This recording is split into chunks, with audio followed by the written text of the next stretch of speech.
Patriotas, amigos, muy buenas noches. Gracias por acompañarnos una vez más aquí en AFN TV, American Freedom Network TV, y nuestro segmento 911, los Estados Unidos de América bajo ataque.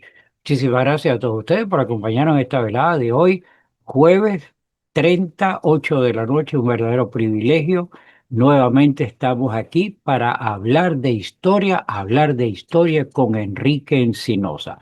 Enrique, todo un historiador, toda una persona, toda una autoridad en esto del caso cubano y de las razones, evidentemente, por las cuales estamos nosotros en estos exilios. Él presta su tiempo abnegadamente para darnos esta información, para recrear la historia, porque es de importante que todos conozcamos las razones que nos llevaron a este momento en el que estamos aquí y que ese antecedente no debe ser olvidado, jamás ignorado y mucho menos olvidado. Para todos ustedes, muchísimas gracias. Si usted está con nosotros aquí por primera vez, apreciamos eso. Si no se ha suscrito, le invitamos que lo haga. Esto es completamente sin ningún costo.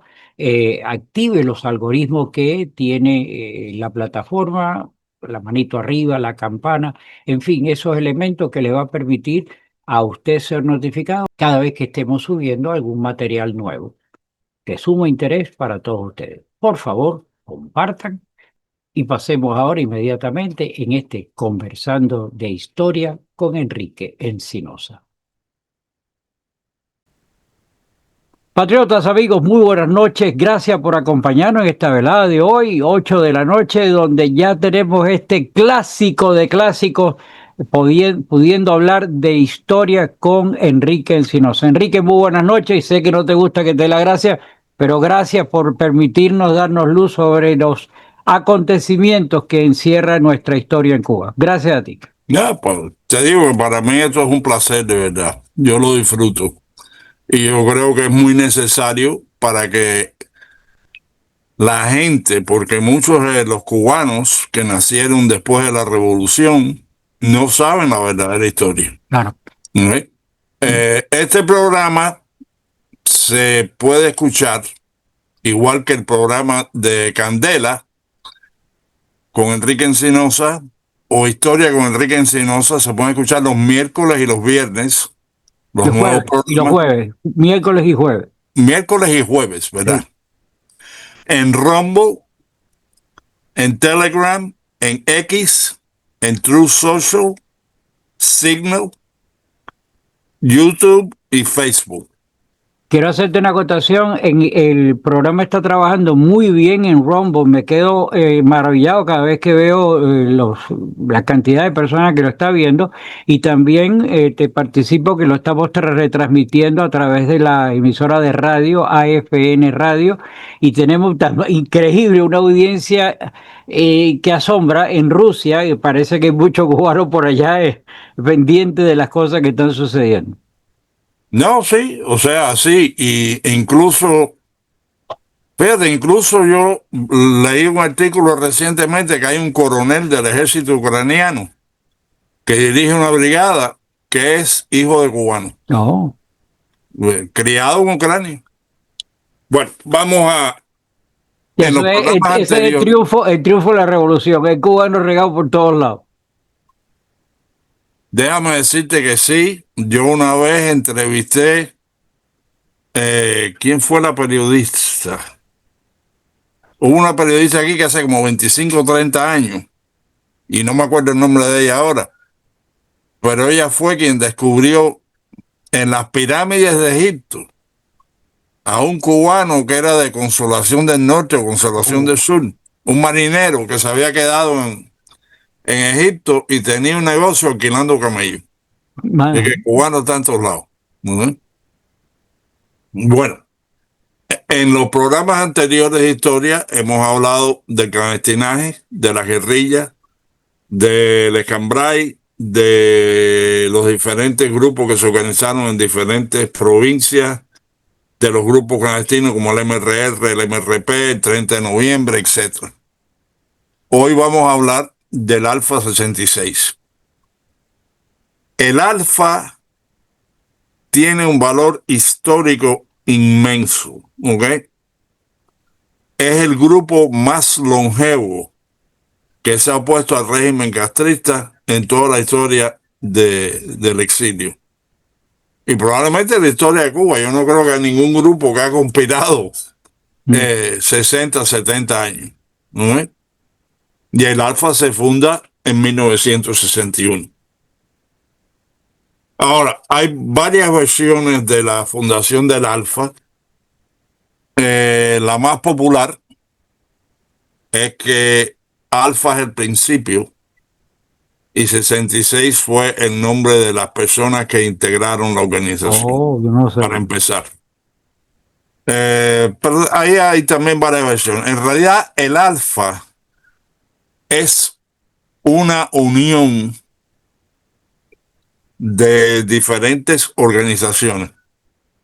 Ahí estaba el segundo frente del Escambray, que había peleado contra Batista, y tenían un grupo de comandantes que en el año 61, cuando llegaron un poco antes de Playa Girón, no eran muy populares en Miami. Porque imagínate, vaya, la gran mayoría de los que había en Miami en aquel momento eran batistianos o personas que se habían dado cuenta que no les gustaba lo que venía y habían venido para acá. Pero el segundo frente llegaron todos juntos en una lancha, escaparon de Cuba y eran Eloy Gutiérrez Menoyo, el doctor Armando Fleites, Aurelio Nazario, Andrés Nazario, Jesús Asensio, no, Lázaro Asensio. A ver si se me olvida alguien, son 5 comandantes. 5 comandantes del segundo frente de Escambray. También estaban los comandos L, que dirigía Tony Cuesta. Tony Cuesta era un hombre, vaya, yo lo conocí después que salió del presidio. Medía como 6'3" y había sido campeón de natación en Cuba y era un hombre que conocía bien el mar y había creado un grupo comando chiquito, pero muy dinámico de operaciones. Estaba también el Movimiento Revolucionario del Pueblo, que eran ex miembros, muchos de ellos del Ejército Rebelde. El que lo dirigiera Manolo Ray, que había sido jefe había sido ministro del gobierno revolucionario en el año 59. ¿Y quién más estaba ahí? Y estaba el original grupo del Alfa. El original grupo del Alfa no iba a ser una unidad de combate, ¿ok? Iba a ser una fuente de recaudación para la guerra. El que lo inicia es Antonio Veciana, que había sido en Cuba presidente de la Asociación de Contadores Públicos. ¿Ok? Veciana no dura mucho. ¿Ok? Desde el principio hubo sus choques entre los diferentes grupos, porque fíjate, cuando tú tienes varios grupos y tienes varios egos y tienes varios niveles, no, porque sí, por ejemplo, si tú tienes un grupo que se va a unir al otro, ¿quién es el que tiene más armas? ¿Quién es el que tiene más lanchas? ¿Quién es el que tiene mejores navegantes? Claro. Hay toda una serie de factores y qué misiones se van a hacer y quién va a recaudar el dinero y quién va a manejar el dinero, todas esas cosas. Entonces los comandos L se unieron brevemente al Alfa en alguna operación, pero cuando el segundo frente de Escambray entró, Tony Cuesta se separó y dijo que no quería nada que ver con Menoyo. Y fíjate, vamos a entrar en Menoyo, porque yo creo que Menoyo cubre una etapa histórica. Un capítulo completo. Sí, y a veces es un hombre admirable y a veces es desleznable.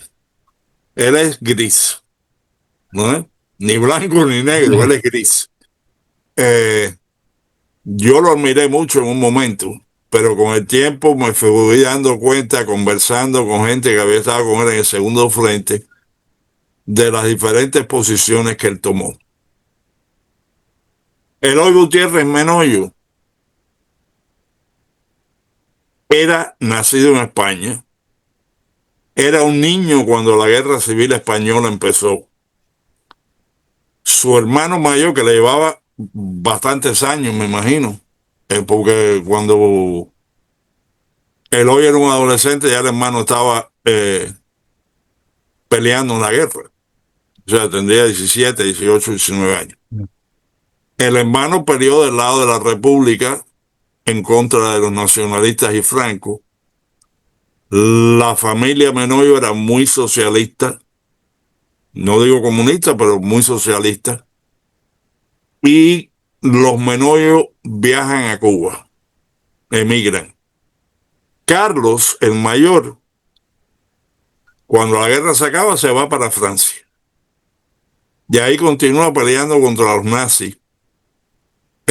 Primero con la guerrilla de los maquis en Francia y después con el ejército francés de liberación.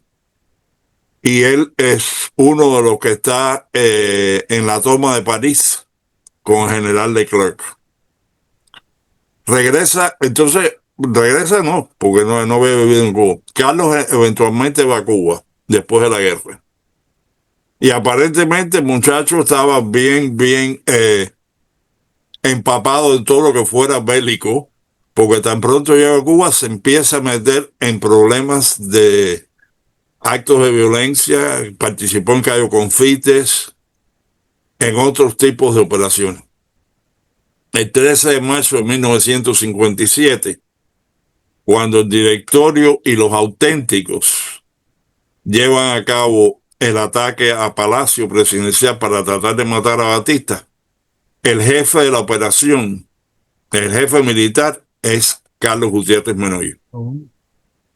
Carlos Gutiérrez Menoyo entra disparando, tirando granadas y logra llegar hasta el tercer piso.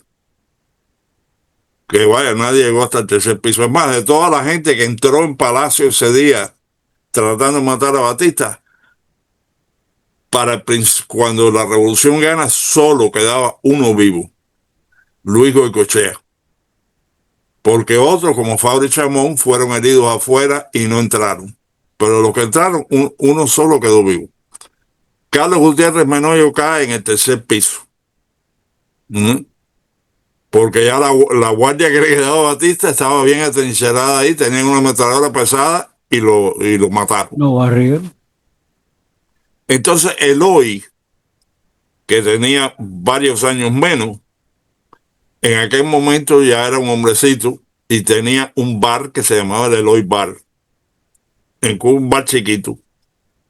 Y se dice, no me consta, ok, porque yo no quiero que alguien me diga, no, porque tú dijiste, aseguraste, no. Yo no sé si es verdad o no, pero más de una persona me ha dicho que Eloy estaba recibiendo dinero de una botella de Batista a través de Doctor Luis del Pozo, que era amigo de él. Así que no sé hasta qué punto eso será verdad. Después, cuando matan a Carlos, Eloy no había tenido gran participación en el ataque a Palacio fuera de lo que era transportar armas o transportar a alguien o mover equipo. Pero ya con la muerte de Carlos, Eloy asume un cargo en la dirigencia del directorio revolucionario. El directorio lleva a cabo un alzamiento contra Batista en el Escambray. Y cuando se lleva a cabo, que llegan los primeros hombres, se reúnen, empiezan a crecer, a Eloy lo hacen capitán. Y Eloy no quería ser capitán, Eloy quería ser comandante. Y ahí es donde yo le encuentro el primer gran fallo a Eloy. Él quería ser comandante y entonces creó una división y el grupo del directorio en el Escambray se divide. Por un lado está Fabri Chomón, Rolando Cubelas, Juan Martínez, gente que se quedaron con el directorio. Por el otro lado, Fleites, los hermanos Sargent, Lázaro Asensio, y, y ahí está Eloy de pronto comandante. mm, Y fíjate, lo cortés no quita lo valiente. ¿Ok? Mucha gente me ha descrito a Eloy que estuvieron con él. Me dijeron, extremadamente valiente, extremadamente cuidadoso para hacer una operación y extremadamente bruto para entender política. ¿Mm? Y yo creo que le encaja. ¿Mm? Entonces, Eloy, cuando toman el poder, la revolución, Eloy es uno de los que queda marginado. En realidad, casi todo el directorio quedó marginado, excepto por Cubela y Chomón, que enseguida se plegaron. Pero el segundo frente quedó marginado mucho. ¿Por qué? Porque cuando llegó el Che a las villas, casi se entran a tiro entre el Che y no, y la gente de Menoyo, la mm, gente del segundo frente. Creo que era Jesús Carrera Saya, era el más dispuesto a fajarse a tiro con el Che. Entonces, dentro del marco del poder, en el año 59, Eloy es comandante, pero no tiene tropa. ¿Mm? Viene contactos de Trujillo, ¿ok? Que era un dictador feroz, ¿ok? sí, cómo Feroz, no. feroz. Eh, y Trujillo, y la gente de Trujillo le plantea una operación para derribar a Fidel Castro y crear un frente en Cuba. Mientras tanto, Fidel Castro invade República Dominicana Dominicano.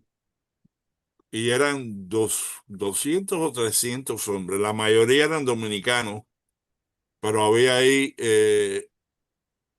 cubanos y hasta mexicanos y había de todo un poco, pero más que nada eran dominicanos. Trujillo los mató a todos, dejó 3 vivos y los paseó por los pabellones de los muertos Mm, cuando estaban siendo eliminados y les dijo, vayan a Cuba y digan a Fidel que me mande más. ¿No? Eh,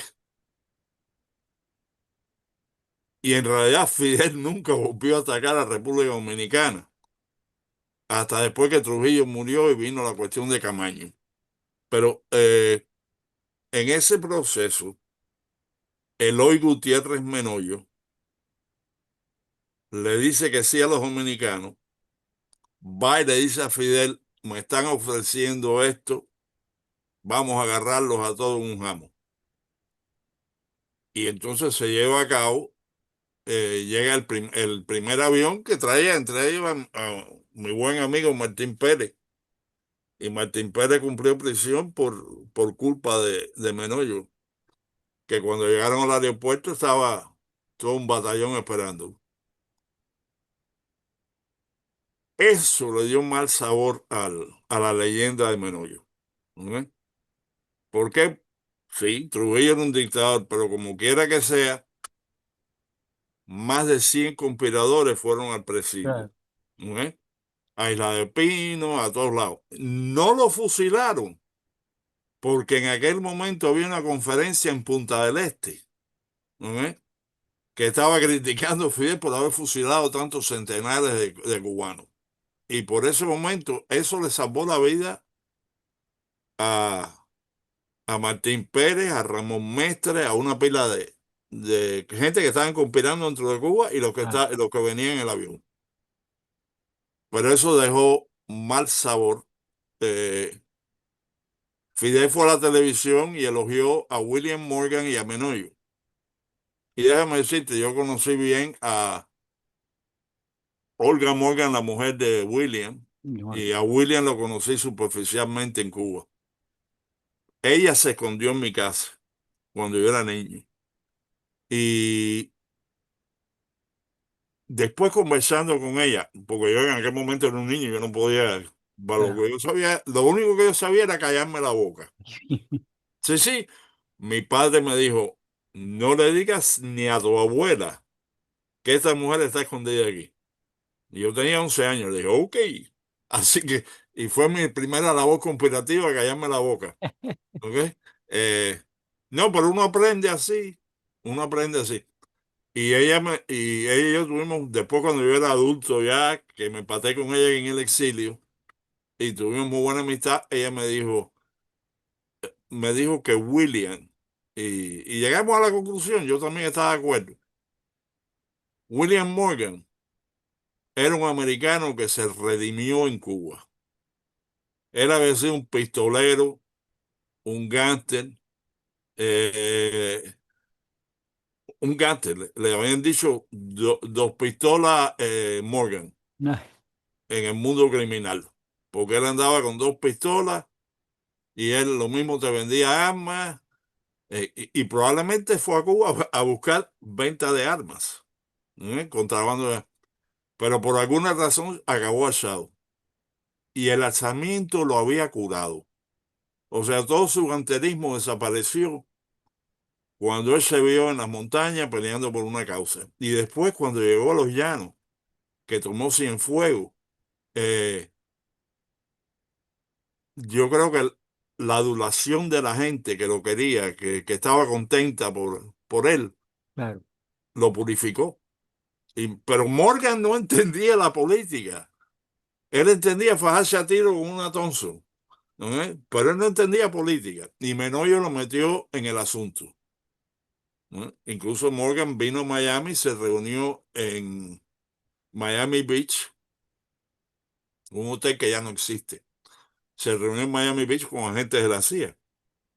Y Morgan sí era anticomunista, que Menoyo no lo era, ¿no? Y en realidad yo veo como la cuestión de la conspiración trujillista, el gran culpable fue Menoyo y la gran víctima inocente que cayó de bobo en el jamo fue Morgan. Pero bueno, ya eso es otro asunto. Eh,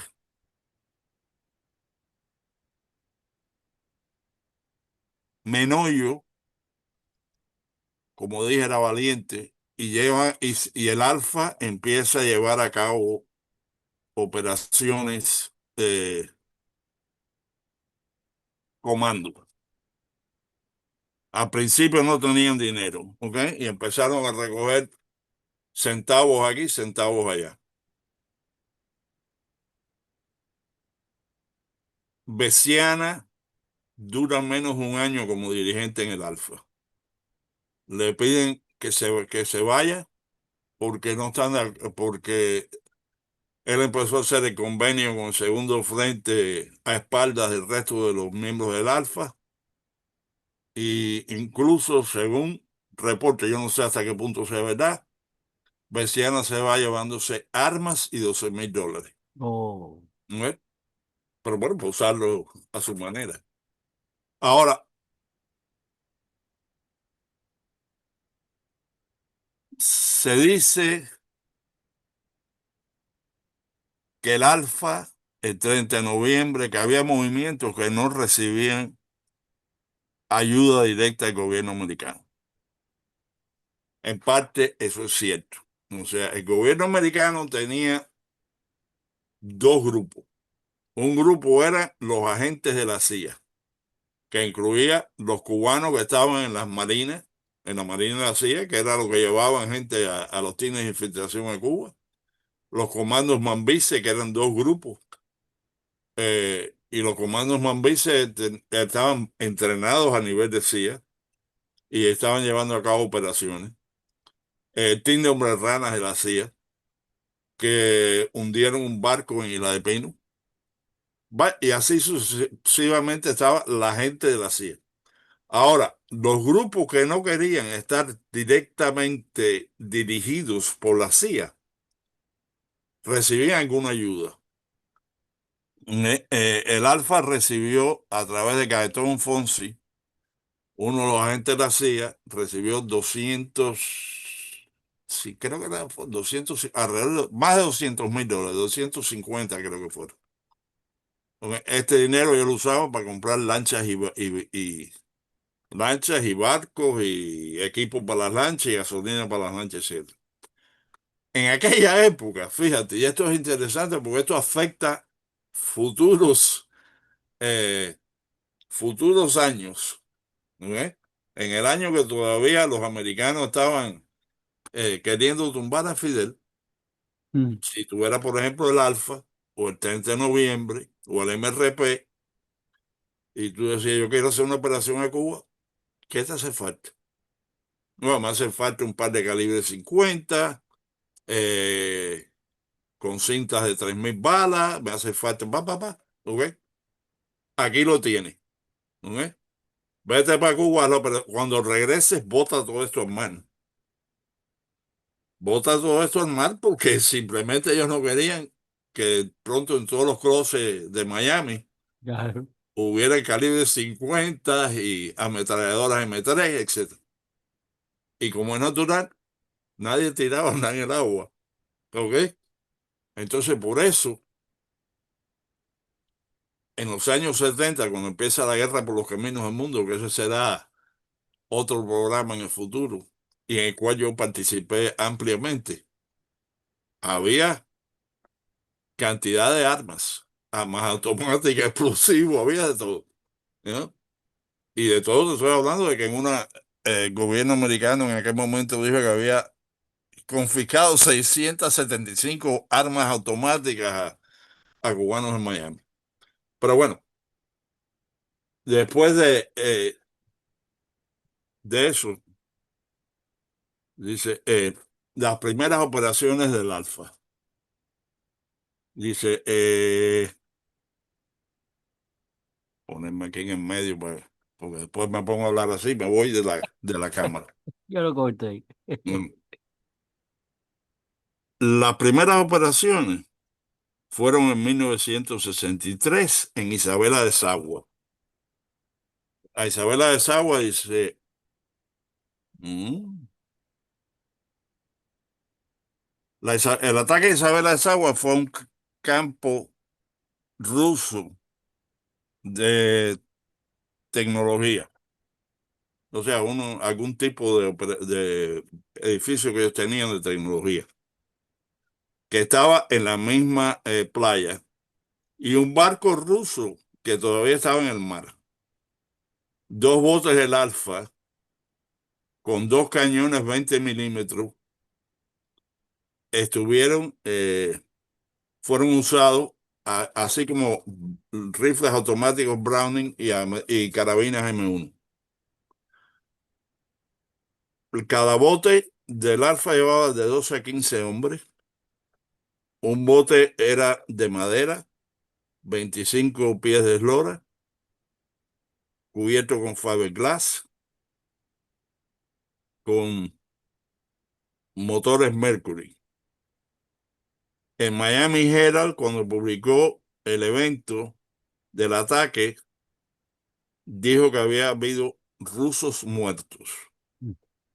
El New York Standard reportó en el ataque que había dos eh, soldados del ejército castrista heridos. No, dos rusos heridos. Y, y también en uno de esos ataques a Isabel Azagua tirotearon eh, la estación del Ministerio del Interior de la Seguridad de Estado en Isabela de Sagua. Tarará, la playa de Tarará Tarara. fue atacada 3 veces. Ahora fíjate, leyendo los reportes de Cuba, en Ecurred y esos lugares te dicen, fue, el Alfa fue y atacó ametrallando edificios donde becarios vivían. En el año 63, Tarará, ¿ok? Todo Tarará era una zona donde se estaban viviendo todos los terroristas que venían a Cuba a estudiar. Se- eh, Árabes de Septiembre Negro, palestinos de Septiembre Negro, terroristas en Heinsberg de Alemania, todo anarquista, terrorista y medio loco que existía, que quería destruir el capitalismo, vivía en Tarará Welcome, mientras se tarara. entrenaban. Y tres veces el Alfa atacó Tarará, tiroteando la posta milicia y tiroteando los diferentes edificios que había en la región. El Alfa funcionó muy bien al principio. Y fíjate, en aquel momento tenían eh, 8 días Lancer. Aquí, y aquí tengo la lista. Dice, el Shirley Ann, que estaba anclada en el Hotel Ocean Ranch, con grandes tanques con capacidad de 5.000 galones para las operaciones. Este era uno de los buques madres. El Molina, un bote de 35 pies. El Pirata, otra lancha rápida.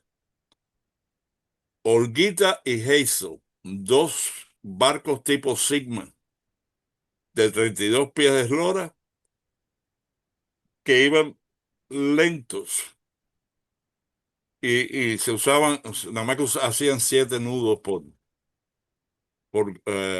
milla, por hora. Pero se usaban como barcos madres y parecían precisamente lanchas pesqueras de Cuba.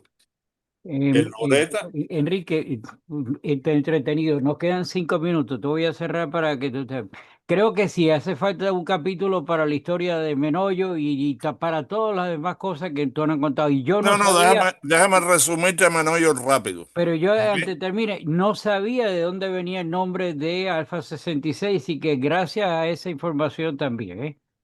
Ok. Fíjate, en el caso de Menoyo, Menoyo cae preso en el 64. ¿Ok? La semana que viene voy a traer a Reynold Rodríguez, que estuvo con Oh, Menoyo y nos puede contar de cómo fueron los campamentos en República Dominicana, etcétera. muy bueno. Menoyo cae preso con Domingo Ortega, eh, Noel Salas y Ramonín Quesada. Los cuatro entran en Cuba y caen presos en una infiltración después de estar varios días escondidos en el monte. A Menoyo le ofrecen en ese momento, le dicen, si tú no vas a la televisión y pides perdón o hablas de lo mal que fue tu misión, te fusilamos a ti y a los que están contigo. Wow. Y Menoyo después argumentó que él fue a la televisión para salvar a los tres. Oye, Carretero no hubiera hecho eso. Tomás Sanjín no hubiera hecho eso. ¿Eh? Después a Menoyo lo ponen en Isla de Pino y lo ponen en la misma galera que Martín Pérez, con la esperanza de que Martín Pérez lo tire por un balcón y lo mate, o que Menoyo trate de matar a Martín Pérez. Y eso no sucede. Martín Pérez, aunque le tenía ganas a Menoyo, no hizo nada. Pero sí tuvieron problemas dentro del presidio porque Menoyo tenía su manera de ser y a veces se portaba muy bien como plantado y otras veces no se portaba tan bien. ¿No ves? Cuando como quiso que le dieran una guitarra y los demás presos se quejaron que ellos no estaban ahí, que ellos estaban ahí plantados, que ellos no podían estar con guitarra tocando música. Y después de 22 años de presidio, cuando él llega, él crea Cambio Cubano. Y ahí destruye, ¿no ves? Emocionalmente al Alfa, porque el Alfa había estado 22 años esperando que este hombre saliera de la cárcel. Y cuando salió, lo que propuso fue la no violencia y vamos a conversar con Fidel y Gamay. vamos a llegar a un acuerdo. Y después de 22 años y la golpiza que le dieron a él, porque a él le dieron una golpiza que pensaron que muchos de los presos pensaron que lo iban a matar. ¿Ok? Pero después de la golpiza que sobrevivió y 22 años preso, pasando trabajo, traicionado por Rey, ¿vas a ir a tú a darle la mano a Fidel y a conversar con él? No. Enrique, ya nos cortan. Nos quedamos para la próxima semana y con tu invitado. Amigo, nos quedamos cortos. Gracias a todos ustedes por acompañarnos. Que Dios reparta suerte, que Dios bendiga a los Estados Unidos de América. Y Enrique, muchísimas gracias. Candela.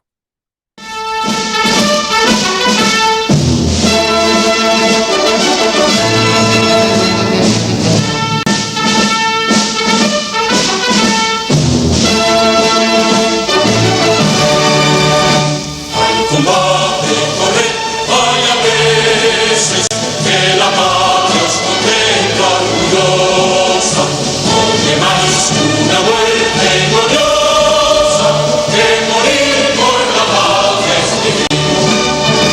En cadenas vivir es vivir, en afrenta y oprobio subir, el clarín que escucha el sonido a las almas valientes correr.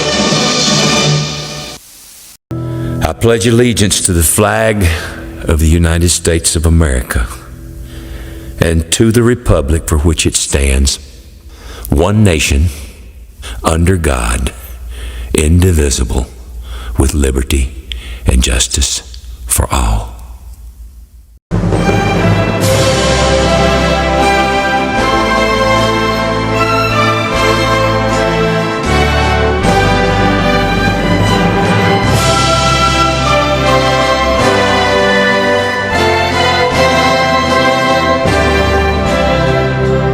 Oh, say, can you see by the dawn's early light what so proudly we hailed at the twilight's last gleaming, whose broad stripes and bright stars through the perilous fight over the ramparts we watched were so gallantly streaming, and the rockets' red glare, the bombs bursting in air, gave proof through the night that our flag was still there.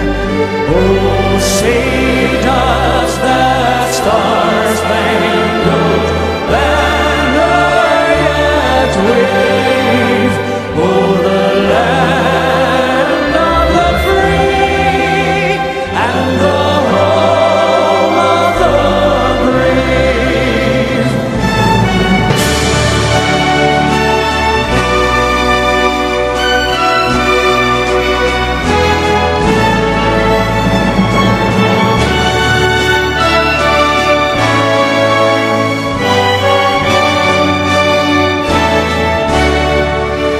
And the rockets' red glare, the bombs bursting in air, gave proof through the night that our flag was still there.